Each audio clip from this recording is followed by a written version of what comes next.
And I think we've gotten past the point of being able to separate business and life these days. You know, your personal and business should be kind of intertwined, and not in a bad way, but it's just you should put your personal stuff into your business. It's going to make things better, I think. And people fall in love with people.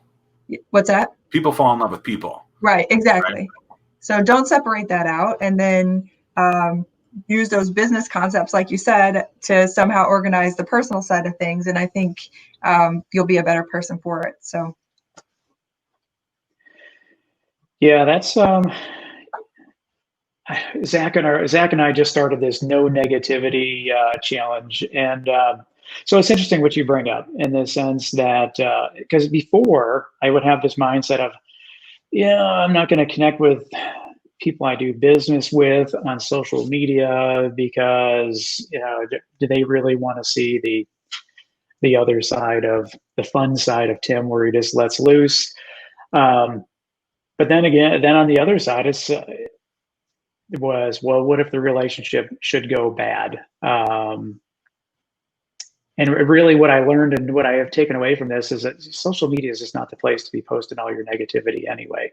Not that, and I never do post it, but it's so that's my takeaway from this meeting here is, that you got to intertwine a little bit with people that you work and play with.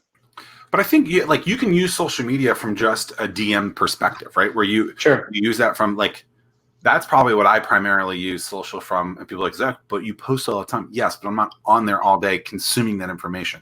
Like I can have conversations with people just in the direct messages. My favorite quote of all time, actually I was telling someone this morning, is a quote from an Under Armour commercial with Michael Phelps. It's what you do in the dark that puts you in the light, right? So I don't need you guys to see the conversations I have with you, right? Mm-hmm. I don't need to tell the world, hey, by the way, I had this conversation with Nicole yesterday and it was great. I don't need to share that with the world. Nicole saw that. Yeah. And it's great that it was a 1-to-1. The entire thing doesn't have to be 1 to 1,000, 1 to scale or whatever.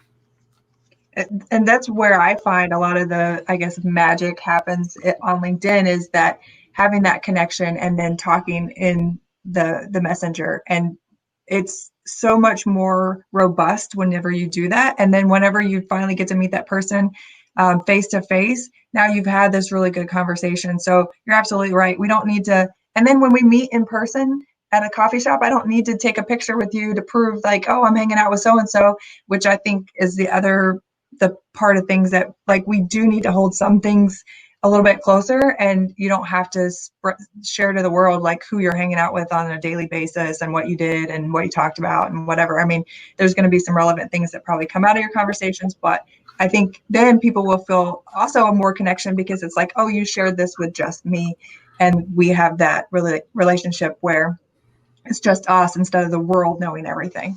You mean the people who take the Brady Bunch style picture and post that on now because that's the Corona version of all this? Yeah. Yeah. Those are my favorite. No, I just said something negative. Oh. Tell Nicole that. So Tim and I are both reading Kevin Hart's new book, not his first book. Tim, tell her about the concept. Well, I mean, the whole concept is, so we're it's a 30-day challenge, a no negativity 30-day challenge. And so Zack and I are holding each other accountable. And if either of us were to say something negative, then the count goes back down to 1. So Zack made it, 2 hours? And how are you doing, Tim? I think that I'm 2 hours to the good at this point. At least I hope so. You can. So we'll see how everything works out. The concept is, it was complaining about something. It wasn't even negative. It was complaining. But then, his first book is absolutely incredible. By the way, if you haven't read it, I would totally read it. It's hilarious and very powerful and meaningful at the same time. But he's talking about more the power of positivity instead of negativity. So if you surround yourself with a bunch of negativity and you see a bunch of negativity, it becomes a self-fulfilling prophecy. I've been living like this anyway. It's just sometimes I guess you sprinkle in you see something and then you go on these tangents. Some nuggets. It compounds in the bad way. And so he's basically like, well, I don't need to see that so-and-so, had a bad day. I don't want to see that. Why do I need to see that? I don't even know that person. And he says it in a far more articulate and funny way than Zack Miller could with his caveman hair and beard and all that. But yeah, I mean, it's powerful, right? Like, why hang out? Like, you wouldn't continue to hang out with negative people. But No, yeah, we do it online all the time. Yeah, and that's where even recently I said, I think I need to just take a break from Facebook, and because I think that's one of the places where a lot of it happens, and people just throw out this crazy nonsense that I'm thinking, would you say that to somebody's face? And if not, if you wouldn't feel comfortable saying something like that to their face, then why would you do it here? And then you're right. I mean, just seeing it all the time, even if you don't know that person, but then especially when you do, I think that is what is even more detrimental. It's amazing. Oh, go ahead. Yeah. I was just going to say, because when the people that you know, and you maybe family members even, who say some of these things, I'm like, you're not helping. They would say it behind closed doors. Right. They would not say to someone's face. Well, and it's amazing how brave people are when they're on a keyboard as opposed to when you see them in person. Yeah. Yeah. So or you could honestly just unfollow that information, not participate in it, and remove it from your life. Yeah. And that's what I try to do. I'm looking through my notes from you, Nicole, about our conversation that we had back on my podcast.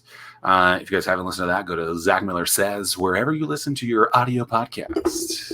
That's Zack Miller Says. No, I didn't mean to say no. I want you to say yes. Like, go listen. Like that. See, that's like a Kevin Hart joke. Like, I was just about to say. So you start listening to these people and then you talk like them.